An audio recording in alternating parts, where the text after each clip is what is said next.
Comment avoir plus de charisme dans tes vidéos YouTube? Je voudrais d'abord te rassurer sur le fait que c'est tout à fait normal quand tu te lances sur YouTube, que tu veux faire des vidéos, de te trouver complètement nul et mal à l'aise face à la caméra. Ça n'a rien de normal de parler à un objet. Et même moi encore aujourd'hui, je suis pas totalement à l'aise. Je suis à l'aise dans le sens où j'ai l'habitude de le faire, il n'y a pas de souci à ce niveau-là, mais je n'arrive pas à reproduire une conversation fluide que j'aurais avec un ami ou quand je rencontre quelqu'un autour d'un café. C'est pas pareil quand je parle à une caméra. Je peux pas faire un monologue, le déballer comme ça.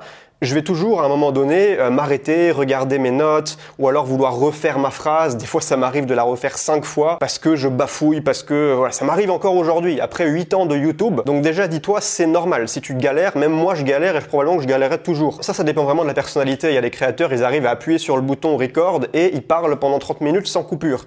Moi, j'en suis tout bonnement incapable. C'est la conclusion à laquelle j'en suis arrivé après toutes ces années. Mais c'est pas grave parce que je peux quand même faire des bonnes vidéos. Ce qui compte, c'est de s'exprimer avec impact, avec conviction, avec un bon langage non verbal. On va en parler aujourd'hui. Une première chose que tu peux faire si tu te sens un peu anxieux à l'idée de passer devant la caméra pour faire ta vidéo, c'est de répéter ta vidéo comme une présentation orale. Imagine si demain tu étais invité dans un séminaire, on te dit voilà, Jean Célestin vient parler dans mon séminaire devant 1000 participants, ça va être trop bien.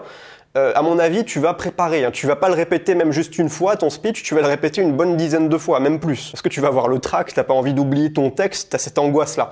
Mais la plupart des créateurs ne font pas ça quand ils font une vidéo. Et pourtant, c'est une très bonne chose à faire. Alors évidemment, si tu veux faire un rush de vidéos, en tourner 50 d'un coup, tu vas peut-être pas faire une répétition pour chaque vidéo parce que tu devrais y passer énormément de temps, ça paraît logique.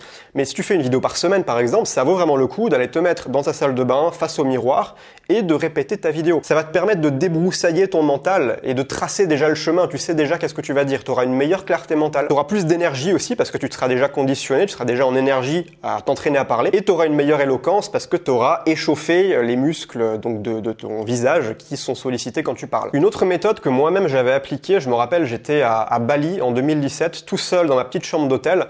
Et j'en avais un peu marre je me sentais pas très à l'aise en vidéo, je manquais de punch, mon langage non verbal était un peu timide. Et donc je me suis dit comment est-ce que je peux corriger cela. Et ce que j'ai décidé de faire, c'est un exercice qui va peut-être te paraître bizarre, mais je l'ai fait chaque jour pendant 30 jours et les résultats ont été spectaculaires. Je me suis foutu dans ma salle de bain, face au miroir, et tous les matins pendant 20-30 minutes, 10 minutes c'est déjà bien mais tu peux le faire plus, juste, je racontais ma vie. Je racontais ma vie en me regardant dans les yeux. Peut-être que mes voisins de chambre m'ont pris pour un fou. C'est pas grave. Ça m'a permis de m'entraîner. Ça m'a permis aussi d'avoir un feedback direct en me regardant dans la glace de l'image que je renvoyais. Tu sais, beaucoup de gens pensent que le charisme, l'éloquence, la communication, l'énergie que tu as quand tu parles, c'est inné. Mais c'est complètement faux. C'est complètement faux. C'est juste des réflexes que tu développes. Et se planter devant le miroir pour raconter ta vie, on s'en fout de ce que tu dis. Ce qui compte, c'est comment tu le dis. Ça permet de t'entraîner. Ça permet de repérer ce qui va pas dans ta gestuelle, ça permet de développer tes expressions faciales, ça permet de te tenir plus droit parce que tu as un retour. Et donc chaque jour, tu vas t'améliorer un peu. Et c'est réellement avec ça que je suis passé de vidéos où voilà, j'étais un peu mou, un peu timide, à des vidéos qui ont du punch, où j'ose m'affirmer parce que j'ai enfin confiance dans mes capacités. J'ai aussi développé ma communication non verbale. J'ai créé de nouveaux réflexes de communication, je parle mieux avec mes mains, j'ai un visage plus expressif, j'ai une voix plus impactante qui ose mieux sortir. Les choses que tu peux entraîner en faisant ce type d'exercice, c'est surtout la voix. Avoir une voix qui sort bien et pas avoir une voix qui est un peu tournée vers l'intérieur comme ça parce que j'ose pas trop déranger ou peut-être que le voisin va m'entendre. Non. Il faut que ta voix sorte. Ça communique de la confiance et les gens ne veulent pas écouter des gens qui ne croient pas dans leur propre discours. Si tu veux être intéressant pour les autres, il faut qu'il y ait de la conviction dans ta voix. C'est comme ça que tu vends ton discours, en prouvant par ta communication non verbale que tu es le premier convaincu par ce que tu dis. Ensuite, parler avec les mains. Ça, c'est vraiment sous-coté. J'ai jamais entendu un autre coach créateur qui explique à quel point c'est efficace de développer sa gestuelle avec les mains. Tu sais ce que les gens voient à l'écran, s'ils voient ta tête juste comme ça, qui bouge pas, c'est chiant, il n'y a pas de mouvement, ça communique peu d'émotions. Alors que si tu mets tes mains qui bougent, qui communiquent, là tout d'un coup, ça rajoute une dimension supplémentaire à la communication. Le regard aussi, très important, fixe l'objectif avec confiance. T'es pas obligé, tu vois là par exemple je le regarde pas, t'es pas obligé de tout le temps le regarder, mais je dirais un bon 80% du temps, regarde l'objectif avec un regard confiant, droit comme ça. Ça va aussi donner du poids à ton message plutôt que si t'es un peu le regard fuyant, bon, on m'a dit qu'il fallait que je regarde, mais j'ose pas trop. Tu vois, ça donne une image beaucoup moins qualitative. On a moins envie de t'écouter, c'est normal. Ensuite, autre chose qui va vraiment contribuer à développer ton aura en vidéo, c'est un petit détail, mais ça a vraiment son importance, c'est d'avoir une posture ouverte. Là, j'ai une posture ouverte. J'ai les mains qui sont plutôt vers l'extérieur, plutôt que là, j'ai une posture fermée où je suis recroquevillé, je prends le moins de place possible, j'ai les épaules un peu tombantes. Non, non, les épaules vers l'arrière, les mains qui prennent l'espace, la tête bien droite, le regard devant. Ça, c'est une attitude ouverte et les gens ont envie de t'écouter quand tu parles comme ça. Autre chose qui, moi, m'a beaucoup aidé, et ça, c'est vraiment simple à mettre en place, c'est d'être confortablement installé. Très souvent, j'ai essayé de faire des vidéos dans des Airbnb où j'avais rien d'autre qu'un vieux tabouret en plastique Ikea.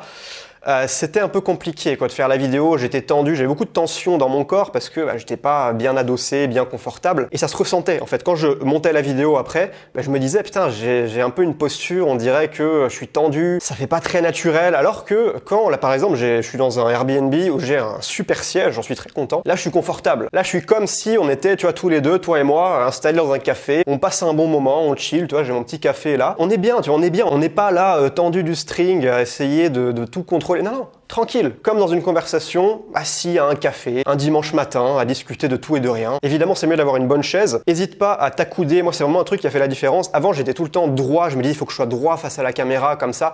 Et en fait, maintenant, je me mets un peu plus en biais et je pose mon coude sur le dossier de la chaise, ce qui donne une attitude beaucoup plus décontractée. Et c'est pas seulement l'image que je renvoie, c'est aussi, moi, l'énergie que ça me donne. Quand je parle là, c'est beaucoup plus naturel. Ça sort beaucoup plus facilement que si j'étais comme ça, un peu coincé. Ensuite, rappelle-toi que tu as le droit de faire des cuts au montage, que tu as le droit de répéter tes phrases, que c'est pas grave. Ce qu'il faut surtout éviter, c'est si tu te retrouves par exemple à bafouiller, à refaire tes phrases un nombre incalculable de fois, c'est de culpabiliser. C'est de se dire putain aujourd'hui j'arrive à rien, c'est nul ce que je fais ma vidéo, ça va me prendre 3 heures à monter, ça va se voir, c'est pas naturel. C'est ok, tout le monde passe par là, comme je te le disais en début de vidéo. Moi encore aujourd'hui, tu vois là par exemple, je vais te mettre là, j'ai bafouillé, je vais te mettre la version uncut. Tu vois, là, j'attends encore. Moi, je fais comme ça, depuis toujours. Et c'est ok, je coupe juste les blancs, les passages un peu inconfortables. On s'en fout, c'est YouTube, justement, il y a du montage. T'es pas à faire une prestation live. Donc vraiment, lâche prise avec ça, sois tranquille. Et enfin, dernier conseil, ça va faire vraiment conseil bateau, mais sois toi-même. Et montre ton côté humain, ose être un peu bizarre, peut-être faire des blagues pourries de temps en temps, mais montre-toi tel que tu es, parce que si tu essaies de lisser ta personnalité sur YouTube, tu vas être chiant. C'est la réalité. Les gens ne veulent pas suivre des PNJ qui juste ont l'air de réciter un cours théorique. C'est banal, c'est nul. Pour rien au monde, on va t'écouter toi. Tu vois, moi je m'emporte un peu, des fois j'agite les mains comme ça, mais c'est ma personnalité. Je vais pas essayer de me restreindre. Ah, putain non, il faut que je reste droit parce que sinon il y a des gens qui vont me juger. Non, les gens me suivent aussi parce que je suis moi-même, parce qu'ils aiment bien qui je suis. On pourrait être potes dans la vraie vie, tu vois, c'est ça l'idée. C'est de te montrer tel que tu es sans porter un masque, parce que c'est ça que les gens veulent. Ils veulent de l'authenticité. Je sais, c'est plus facile à dire qu'à faire, mais vraiment, pars du principe que plus tu es bizarre, mieux c'est. Et même si t'es bizarre, personne va te juger. Tu sais, on pense souvent que, ah ouais, là, j'ai dit un truc un peu étrange ou de travers, on va me juger, tout le monde va se moquer de moi. Tout le monde s'en fout, littéralement. Je te jure, les gens sont trop absorbés par leurs petits problèmes du quotidien. C'est un biais cognitif, on appelle ça l'effet de projecteur. Quand on observe le monde de son point de vue, de notre propre conscience, on surestime largement notre importance aux yeux des autres. Mais le truc, c'est que les autres, ils se voient pareil, ils voient le monde centré sur eux, ils se voient comme le centre du monde. Et donc si toi, tu fais une vidéo, tu fais une blague pourrie, bon, ça floppe un peu, mais les gens, en 30 secondes, ils vont oublier, ils vont se dire « Ah ouais, c'était pas ouf ». 10 secondes après, ils ont déjà cliqué sur une autre vidéo, ils en ont rien à foutre. Donc vraiment, détends-toi, on est là pour s'amuser aussi. Créer du contenu doit toujours être un plaisir, jamais une corvée. C'est d'ailleurs un des grands principes de Tiny Pages, l'outil pour les créateurs que je développe, qui te permet de gérer tout ton business, que tu sois coach, créateur, formateur. Si jusqu'ici, tu utilisais des plateformes marketing usine à gaz qui t'obligent à devenir un technicien, Tiny Pages, ça va être une révolution. On a construit l'outil tout en un, le plus simple au monde. Évidemment, je dis ça un peu parce que c'est mon bébé, parce que c'est mon projet, mais vraiment c'était notre but et je pense qu'on a réussi. Je connais aucun outil aussi simple et intuitif qui respecte ton temps, qui te donne cette clarté mentale que Tiny Pages. Lien en description pour tester gratuitement Tiny Pages. Moi, je te fais des bisous, je te dis à la prochaine. Ciao.